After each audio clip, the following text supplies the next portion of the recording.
Hey everybody, so today we're going to try the bump jig method, which you guys have been asking for a ton. Bump jigs, somebody's trying to name them bump jigs. They're just positioning squares, framing squares. They were used to build the pyramids. It's an old, very, very old tool. So we're going to give them a go. Before that, I have a stack of trademarks here because just in case anyone might want to try to file a copyright claim on this video because we're using the term bump jig, if they're trying to file a trademark on the term bump jig. We have plenty of trademarks, we've defended plenty of trademarks and patents, we know the law, and it's fully legal to use a trademark term without making money on it. But just to be extra safe, I'm going to go ahead and not link to any bump jigs that you can buy, just so we're clear that we're not trying to make anyone money off of this.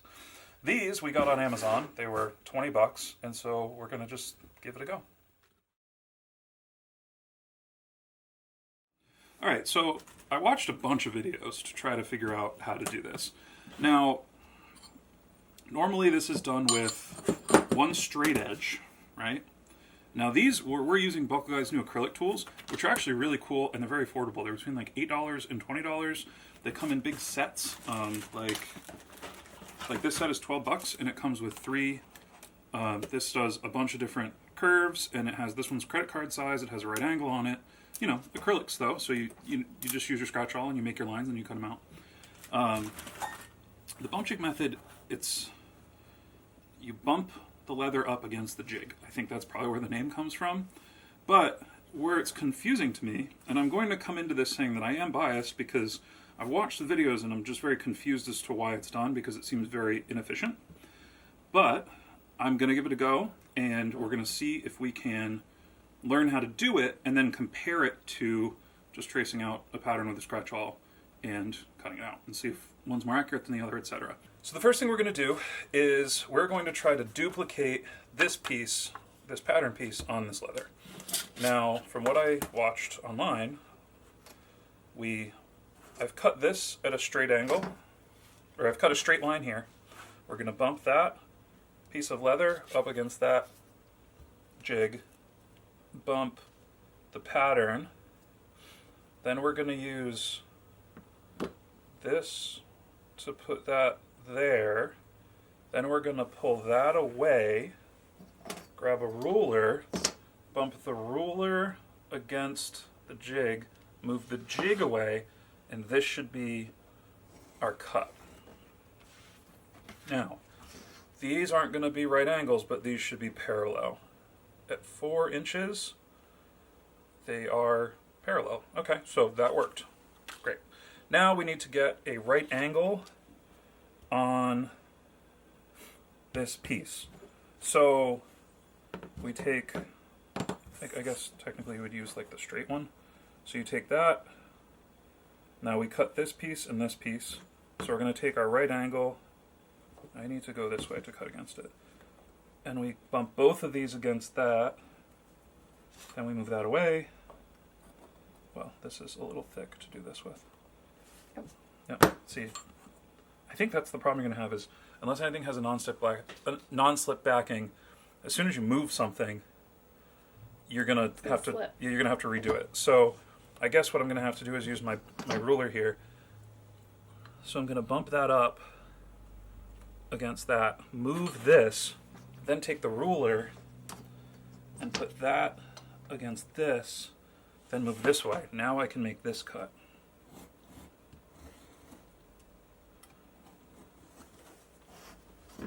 Okay, so let's check to see if we have a right angle. We do. Okay, we have made a right angle. So now we have 3 sides, minus the curve, of course. So we have 3 sides lining up with our pattern. So next, we would use the flat bar jig, bump both of those up like that, then use this one here, move both of those away, move this here, oh but I'm backwards, so I have to do, don't cut like this ever, please. But I need to get orientation is important to make your cuts, and I am not that handed. Okay, so this should now be the same size as this, which it is. Okay, so that's the bump jig method for replicating paper patterns. Now you're going into it, from what I can tell from the videos that I've watched, with no, I don't know what the reason is, but the option of just tracing the pattern on leather is never given. So I can say it's fair to say that took, what, maybe 4 minutes to cut out this piece. We're going to just time how long it takes to trace and cut this piece like we normally would with a scratch awl and see what the comparison is. Go. Okay, so I am going to turn my clock to about there, and we're going to start and see how many minutes it takes. And this is, I believe this is a Newberry Leathers 4 to 5 ounce something. I'm thinking too hard on the cutting right now.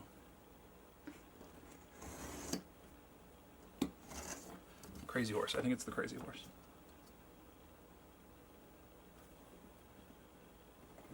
Yeah, the Crazy Horse has pull up, right? Yeah. It's super nice too.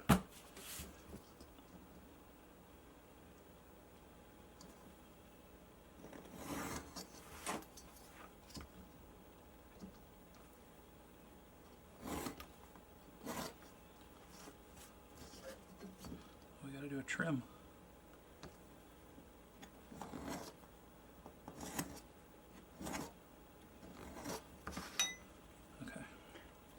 I'm losing it. I'm getting nervous. Need a new blade. Yeah, I need a new blade. But even then, we still got it. So, 1 minute, 10 seconds. Now let's check the angles on this. We're a right angle there.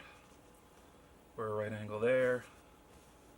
We're right angle there. And we're a right angle there. Okay, so, yeah, it takes a lot less time. But there are other things that the bump jigs can do. So we're going to try those next. Okay, so the other thing that bump jigs can do that actually looks pretty cool is you just put one in the corner, bump your piece up against it, put a second one, and then your logo, you would stamp that in. Obviously these are too wide, so you know, you have to make sure that you get a bump jig the right distance from the pocket. What you can also do is you can also just make a template out of leather, and you would do that pretty simply. I'm just going to grab this same, this is a right angle. Say I wanted this ½ inch from the edge on each side. We would just go like that.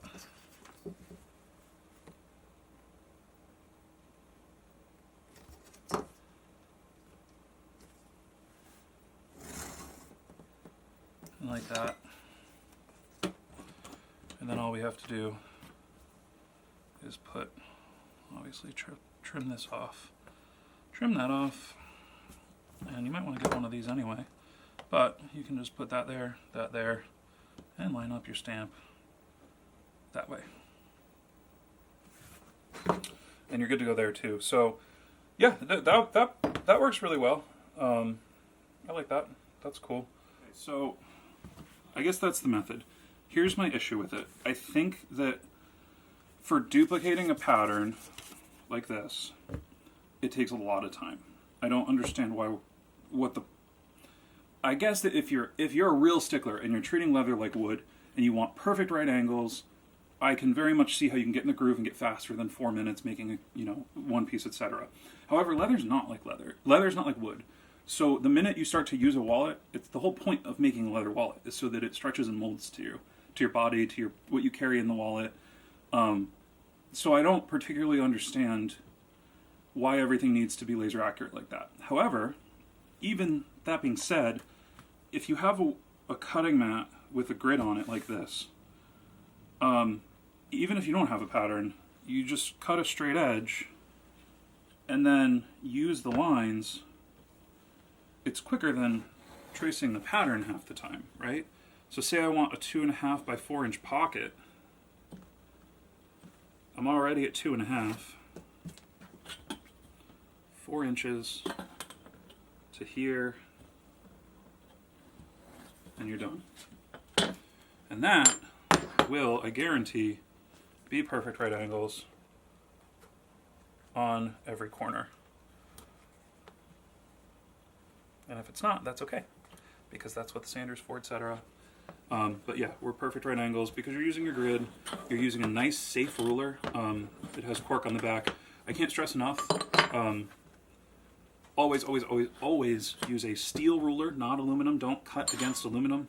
The aluminum is softer than the blade you're using to cut leather. You will, if you jump this aluminum, you will dig in, you will pull it, and if you're holding, you will pull directly into your hand. I have a scar right there from doing that exact thing. I have a scar that goes across all of these knuckles from doing this. Safety is number one. If you don't have your fingers, you can't. That's not true. We talked about this last time. You can do leather work without fingers. However, if you have them, you want to take care of them. So I guess that's okay. Maybe you can let me know in the comments what the selling point of using the bump jig method as opposed to just using a ruler on a gridded mat is, because I genuinely would like to know. I want to make sure that it's known this isn't a hit piece. I'm just trying to figure out why that method is used over just using a gridded mat. Because I would like to learn. We're always trying to learn more about this craft, and I would like to learn if there are serious benefits that we're not seeing, what they are, and then we'll start incorporating it because, you always want to make better stuff. What I do want to get into, a whole bunch of acrylic tools that are very inexpensive. We've used them in our last couple of videos, but I think you guys are really going to like them because they allow you to design on the fly and make pretty much whatever you want to make without knowing Illustrator, without being good on a computer or anything. So these are all curves. This is all one pack. Now we have mixed all of ours up. They sent us all of them. You have right angle here. Now this right angle, you can use as a bump jig. I don't think you can call it bump jig. You can use it as a bump jig. These little right angles here, you can basically do the same thing and get your right angle if you need one. The thing that I like about all of these is that every corner of every piece, right, they added as much functionality as they could, right? So this little tiny square, this little tiny triangle is a nice little right angle that's basically the exact size of a card pocket. So if you need to place something in the center of it, you can go up and over. However, the bigger ones, this has the exact same, these nest into each other from the other set. So if you only get this one, this is the size of a credit card, and you still have some curves that you can use. So you could make a whole bifold wallet with just this tool using these curves.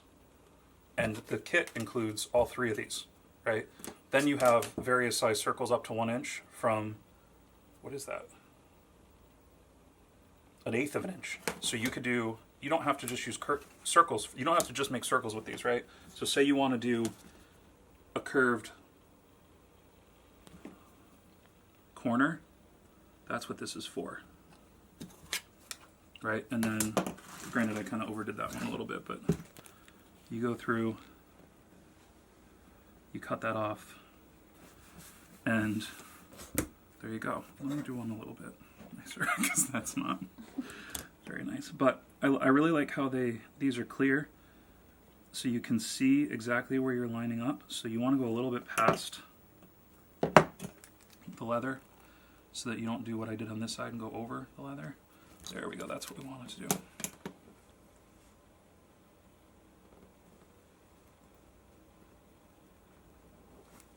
There we go. So that is a 3/4 inch curve. And that's going to basically be it. So what do I think of the bump jig method? I think they're useful for like positioning things, right? So positioning stamps, etc. I don't necessarily think it really matters if your pieces are completely right angle. The minute you put something in to a wallet, it bends and molds. That's the reason we use leather. I also think that it's not the most efficient way to, I think you could just trace a pattern that you print off, you know. That's way quicker than using bump jigs to copy a pattern on leather from a paper pattern when you could just trace the pattern. That's my personal opinion. Obviously, if your workflow is different, it's all about how you enjoy the craft, right?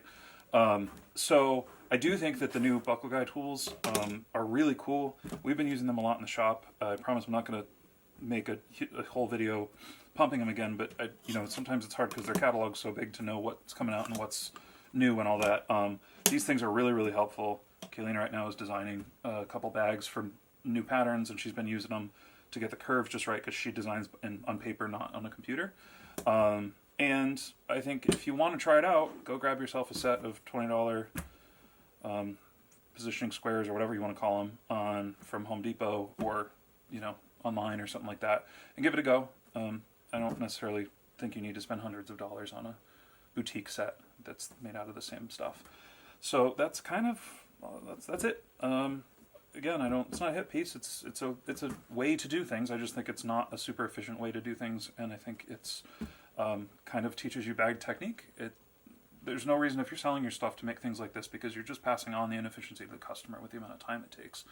So that's about it. But like I said before, leave in the comments if you do use this method full time, and I'm doing something wrong or I'm misunderstanding how these are used or why they're used. Please let me know, because we always want to be learning. And if this is a new technique that is useful, then you can teach us. We don't know everything. So thank you guys so much for watching, and we'll see you in the next one.